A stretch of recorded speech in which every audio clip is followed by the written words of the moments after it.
dans Bien avec soi, le podcast qui t'aide à faire la lumière sur tes zones d'ombre, car la vraie liberté, c'est être libre de soi. Je suis Marie Perron, coach PNListe, et je suis ravie de vous retrouver dans ce tout nouvel épisode. Hello! Je te souhaite la bienvenue dans ce 33e épisode qui constitue le 4e de notre série spéciale sur le jeu de Go qui me sert d'analogie à une approche multiculturelle du développement personnel, mais qui constitue également le dernier épisode de cette année 2021. Et je trouve que le sujet tombe à pic pour une période de transition entre l'avant et l'après, tout en étant dans le pendant, puisque aujourd'hui, le jeu de Go va nous montrer comment penser la structure du vivant. Je pense que tu l'as compris au travers des derniers épisodes, le jeu de Go considère l'existence de l'autre comme la condition même du jeu et donc par extension de la vie. Puisque les pierres sont posées sur des intersections et non sur des cases, elles sont directement prédisposées à interagir avec leur environnement. Et donc, les deux joueurs qui, a priori, s'affrontent doivent structurer leurs pensées et leurs réflexions en termes non pas d'unicité et de valeur unique, mais bien évidemment en termes de groupe et de connexion, au pluriel bien sûr. Donc, c'est pour ça que j'ai mis quelques petits guillemets autour du terme « affronter » tout à l'heure. Ici, il s'agit d'une partie où les deux protagonistes, en fait, agissent ensemble, puisqu'il s'agit moins de tuer, de terrasser un adversaire, comme dans une partie d'échecs par exemple, que de bâtir des territoires qui sont vivants, et ce, en plus grande quantité, en fait, que son partenaire. Et j'insiste vraiment sur la notion de partenaire. L'univers du Go propose également une conception de la vie et des organismes vivants, puisqu'en effet, une partie se base sur les conditions de vie et de mort d'un groupe de pierres qui constitue la règle fondamentale, en fait, du jeu de Go. Et d'ailleurs, petit fun fact, les joueurs qui s'entraînent pour devenir professionnels ou pour simplement améliorer leurs compétences ont pour habitude de répondre à des tsumego qui sont littéralement des exercices de vie et de mort dont le but est de jouer justement les prochains coups, de pouvoir imaginer les prochains coups à partir d'une forme déjà présente pour faire vivre ou mourir un groupe. Donc, des joueurs qui s'entraînent pour devenir meilleurs doivent apprendre à appréhender cette notion de vie et de mort sur un plateau de jeu. Et ce que j'aime beaucoup, c'est que les principes du vivant conçus par la pensée chinoise privilégient une vision de la vie sur un plan énergétique. L'univers, le monde, le corps humain et le Goban sont des champs de force parcourus par des courants d'énergie dynamique en interaction. Et ce point de vue holiste assimile aussi bien la nature extérieure que le corps humain, lui-même d'ailleurs considéré comme un monde à part entière. Et il y a une pratique qui me vient en tête pour illustrer mes propos là à l'instant, c'est celle de l'acupuncture traditionnelle chinoise, puisqu'elle consiste à implanter des aiguilles sur 361 points d'énergie. Et ce 361, c'est pas un nombre qui est anodin, puisqu'il correspond également au nombre de jours qui constitue une année lunaire, mais également le nombre d'intersections présentes sur un Goban, puisque je me permets de te rappeler qu'un Goban est constitué de 19 par 19 cases. Donc 361 intersections. Et dans une partie de Go, le caractère Chi désigne les libertés que possèdent les pierres et les groupes. Pour petit rappel, les libertés d'une pierre ou d'un groupe, ce sont simplement les intersections qui sont libres, disponibles et directement en contact avec la pierre ou le groupe. Et je trouve que c'est vraiment une illustration de la définition à la fois très simple et très pertinente que propose la pensée chinoise de la vie et du vivant, et ce, à travers la mise en avant de 3 notions absolument fondamentales, le vide, la structure et l'harmonie.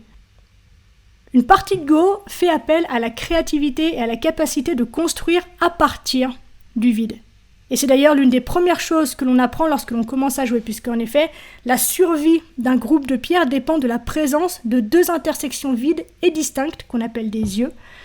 Et de cette façon, le groupe ne peut pas être tué puisque l'adversaire serait amené à jouer à l'encontre de la règle que nous avons déjà évoquée dans les épisodes précédents, qui interdit le suicide. Et donc, je t'invite à réécouter l'épisode numéro 31 qui concerne la permanence du changement si tu ne sais pas de quoi je parle. Bref, la survie d'un groupe de pierres dépend donc de la capacité du joueur à gérer convenablement l'utilisation du vide. 2 yeux dans un groupe assurent à 100% sa viabilité. L'intérêt ici n'est donc pas d'amasser des pierres de façon brutale, abusive et irréfléchie, mais bien de les placer harmonieusement en prenant en considération la mise en place d'une structure qui laisse au vide le soin de rendre les pierres dynamiques, et ce, malgré leur immobilité apparente. L'idée des souffles de vie est liée au principe d'alternance yin-yang qui constitue le lieu où s'opèrent les transformations. Il introduit dans un système donné un principe de discontinuité et de réversibilité, ce qui permet à ces composantes de dépasser l'opposition rigide et le développement en sens unique. Et donc de cette façon, le vide est ce qui conduit un groupe à se développer à partir de lui-même, et ce, même s'il est entouré de pierres ou d'individus adverses. Si on se réfère à la culture asiatique, ce principe est issu de la pensée notamment taoïste, fondée a priori par Lao Tse, je crois, en 590 peut-être, avant Jésus-Christ. Et chez nous, la notion de vide fait également son apparition autour du 5e siècle, avant notre ère, avec les élèves de l'école pythagoricienne, avant d'être reprise par les atomistes tels que Démocrite et Lucrèce, qui sont absolument convaincus que le monde est composé d'atomes évoluant dans le vide. Et c'est à partir de ce moment que cette notion est observée sous l'angle de la physique. Malgré tout, notre vision du vide diffère de celle diffusée par la pensée taoïste, puisqu'il s'agit pour nous d'un vide naturel et absolu. Cette conception du vide dans la pensée grecque a longtemps été controversée et combattue par beaucoup d'autres philosophes, à commencer par Platon, dont les idées vont s'imposer de manière hégémonique, et ce pendant plus de 2000 ans. Elle tente, malgré tout, une nouvelle percée, à l'époque de la Renaissance, avec des penseurs tels que Evangelista Torricelli, qui est à l'origine de la première expérimentation du baromètre à mercure, et ce, malgré l'écrasante concurrence que lui oppose une autre matière insaisissable à l'époque, mais indispensable à la compréhension de nombreux phénomènes, l'éther.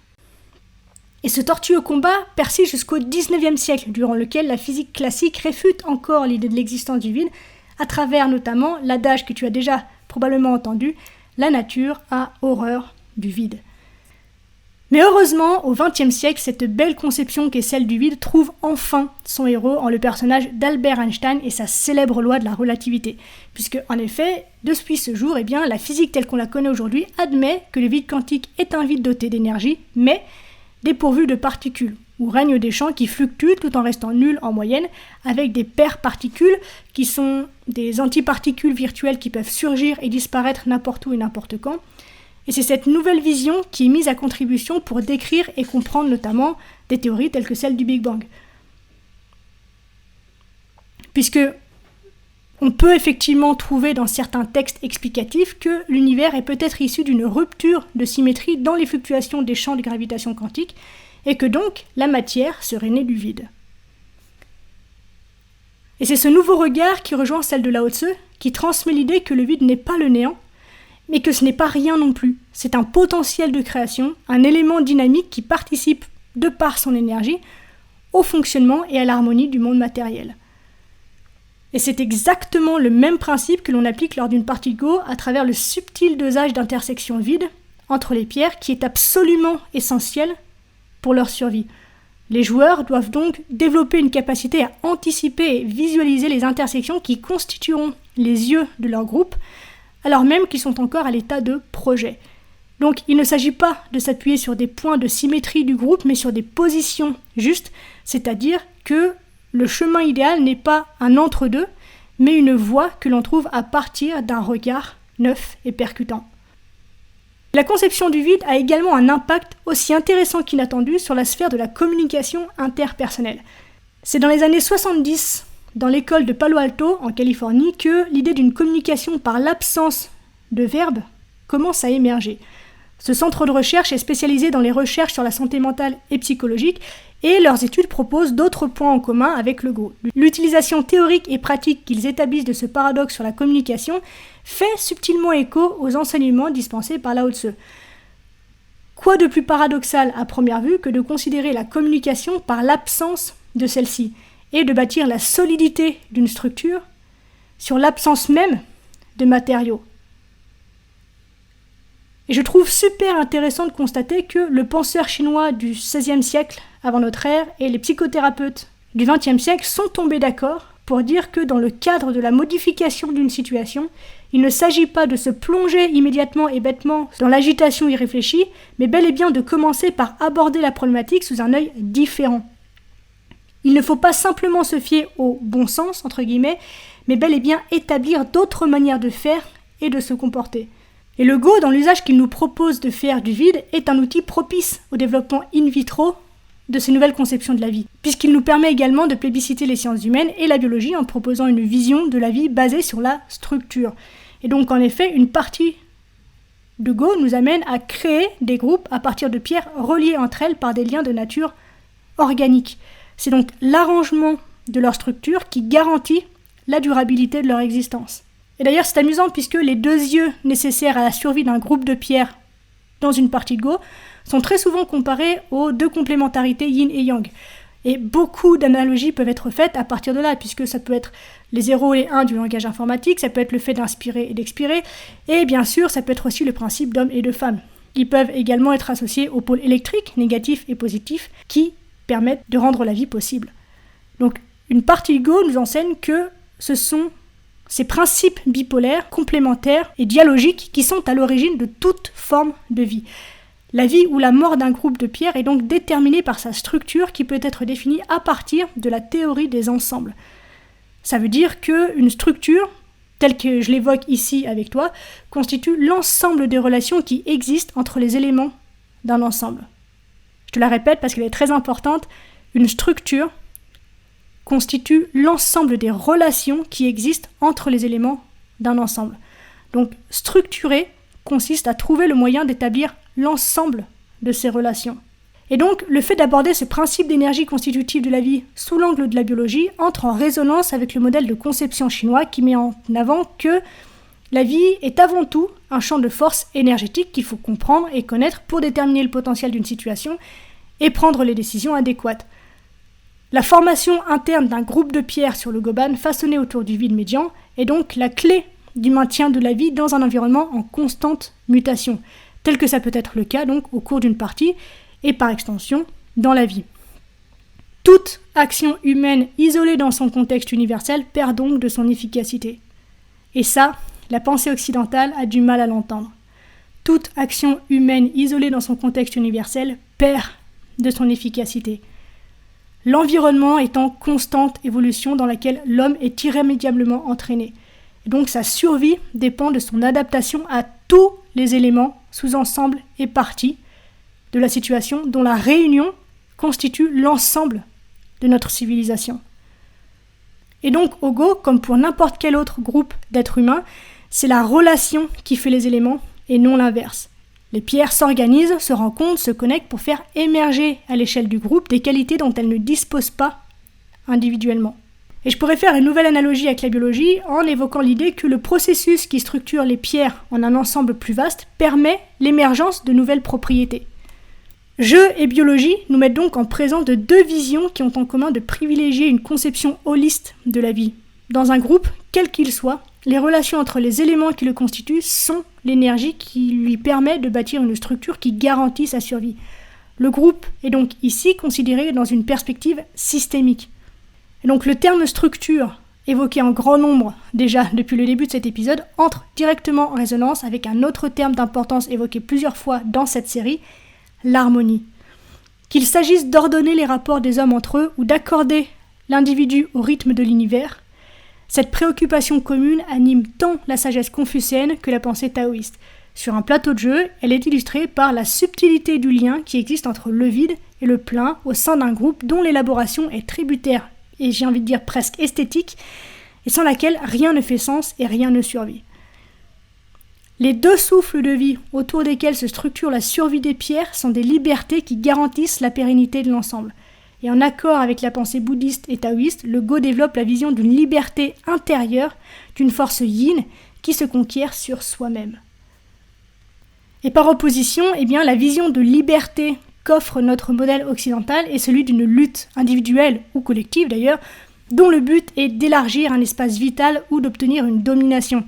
Et une fois n'est pas coutume, cette pensée très agressive trouve sa source dans les récits bibliques à travers la prophétie notamment de la terre promise.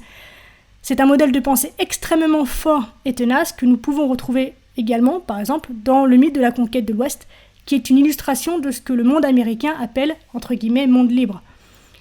Chez nous, en fait, la liberté se résumerait donc à sortir victorieux d'un combat contre les autres et contre le monde, alors qu'en fait, pas du tout. Et d'ailleurs, cette interprétation est plutôt étonnante puisque le texte original de la Bible est amphibologique vis-à-vis de la notion de liberté. Lorsque Dieu parle de la terre promise à Abraham, le texte hébreu indique Lek Leka. Ça te fait une très belle jambe, n'est-ce pas? Mais en gros, ça signifie, dans le dogme chrétien en tout cas, va vers le pays que je t'indiquerai. Ce qui appuie la vision d'une liberté tournée vers l'extérieur. En revanche, la tradition juive, par exemple, propose une interprétation complètement différente de celle-ci et qui, à mes yeux, semble plus exacte ou en tout cas plus encourageante. Et la traduction serait la suivante: va vers toi-même. Et c'est cette dernière traduction que je te propose qui entre en très étroite collaboration avec la pensée chinoise et celle que je développe donc à travers le jeu de Go, puisque à travers ces mots, eh bien, on comprend que la liberté est un espace intérieur qui permet de se réaliser pleinement soi-même. Et donc pour conclure, liberté, espace et souffle sont des termes qui résonnent à la fois dans l'univers du Go, de la pensée chinoise et des sciences de la vie. Les pierres disposées subtilement, précisément et consciemment sur le Goban pour s'associer en corps vivant comme des atomes de molécules nous proposent différentes voies pour penser la complexité du phénomène du vivant. On arrive déjà à la fin de cet épisode. Merci de l'avoir écouté jusqu'au bout. J'espère qu'il t'a plu. Si c'est le cas, eh bien n'hésite pas à m'en faire part et à m'encourager en mettant un petit commentaire et 5 étoiles sur Apple Podcast. Le témoignage et les interactions avec le contenu permettent de le rendre disponible à un plus grand nombre de personnes et donc d'agrandir la communauté et c'est super important pour moi. N'hésite pas également à me poser tes questions si tu en as, à approfondir le sujet avec moi sur Instagram, sur Marie Perron Coach, tout attaché, et je serai très heureuse de débattre avec toi sur ces sujets-là. Voilà, c'était donc le dernier épisode de cette année 2021. J'espère que le bilan pour toi est positif, j'espère que tu as de beaux projets qui s'avancent pour 2022. Quoi qu'il en soit, termine bien l'année. On se retrouve très vite donc dans de nouveaux contenus. D'ici là, bien sûr, prends soin de toi, sois reconnaissant envers la vie et surtout n'oublie jamais que tu es la personne la plus importante de ta vie et que de ce fait, tu mérites ce qu'il y a de meilleur. Je nous aime. Excellente fin d'année à toutes et à tous. À la revoyure.